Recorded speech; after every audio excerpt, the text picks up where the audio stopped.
Perjuangan Lani Mariska untuk mendapatkan keadilan belum berakhir. Di tengah proses hukum yang panjang, Lani mengaku masih berusaha mencari kepastian hukum, sekaligus memperjuangkan satu hal yang paling ia rindukan, yaitu bisa kembali bertemu dan tetap dekat dengan ketiga anaknya. Bagi Lani, persoalan ini bukan lagi soal harta maupun sengketa pribadi. Yang ia perjuangkan adalah haknya sebagai seorang ibu agar tetap dapat menjalin hubungan dengan buah hatinya, termasuk salah satu anak yang berkebutuhan khusus. Dalam perjalanannya mencari keadilan, Lani mengaku sempat meminta bantuan kepada seorang advokat senior yang memiliki nama besar. Namun menurut pengakuannya, harapan tersebut tidak berjalan sesuai keinginan. Lani menyebut persoalan hukumnya kemudian dialihkan kepada tim sang advokat. Dan ia mengaku diminta mengeluarkan sejumlah uang untuk melanjutkan penanganan perkara. Pernyataan tersebut merupakan versi yang disampaikan oleh Lani dan belum mendapat tanggapan dari pihak yang disebut. Di saat merasa kehilangan harapan, Lani mengaku mendapat dukungan dari Pablo Benua dan Atlina. Menurut Lani, keduanya tergerak untuk membantu bukan karena kepentingan materi, melainkan atas dasar rasa kemanusiaan. Ia juga menyatakan bahwa bantuan hukum yang diberikan tidak disertai permintaan bayaran. Jadi sebenarnya awal pertama kali Lani itu datang ke kita, dia menceritakan banyak hal. Dia menceritakan banyak hal tentang perkaranya dia ini, apa yang dia alami, begitu ya. Lalu akhirnya dia juga menceritakan bagaimana ketika dia mendatangi salah seorang pengacara senior, begitu, advokat senior, yang pada akhirnya bukannya ditolong, padahal advokat senior tersebut adalah orang yang digembar-gemborkan selalu menolong rakyat kecil, orang susah, orang yang membutuhkan bantuan hukum gitu.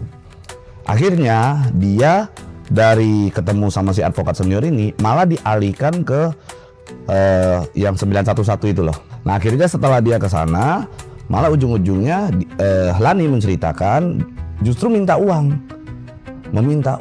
bahkan Lani sempat punya satu mobil Avanza yang butut pun, yang mohon maaf ya Lan, Avanza yang sudah tua, jual aja. Kalau memang kamu nggak bisa jual, saya yang jual katanya.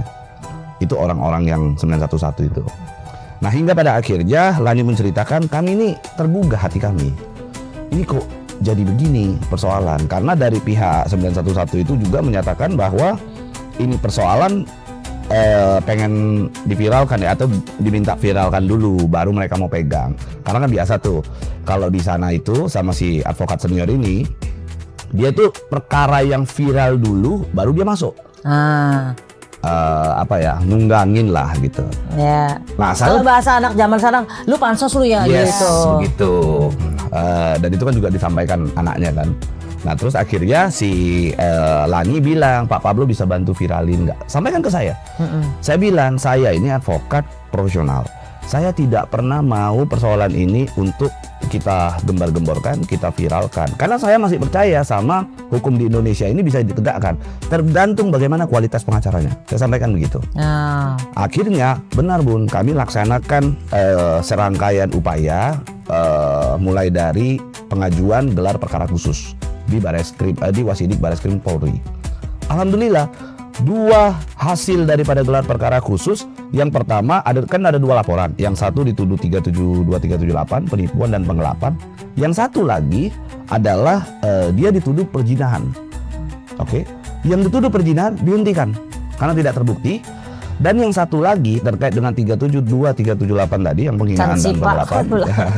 Penipuan dan penggelapan tadi justru disebutkan bahwa status tersangka daripada Lani begitu ya, unsur-unsur pasal yang disangkakan tidak terpenuhi. Langkah itu kemudian membawa perkara Lani ke Markas Besar Polri. Menurut keterangan Pablo Benua, perkara tersebut selanjutnya mendapat perhatian hingga dilakukan gelar perkara khusus untuk meninjau kembali penanganannya. Dari hasil proses tersebut, Pablo menyampaikan bahwa dugaan tindak pidana perzinaan yang sempat disangkakan kepada Lani dinyatakan tidak terbukti. Sementara itu, dugaan tindak pidana penipuan dan penggelapan juga disebut tidak memenuhi unsur pidana. Pernyataan tersebut merujuk pada hasil yang disampaikan oleh pihak pendamping hukum Lani. Bagi Lani, perkembangan tersebut menjadi secercah harapan setelah melalui proses hukum yang panjang. Namun, perjuangannya belum benar-benar selesai.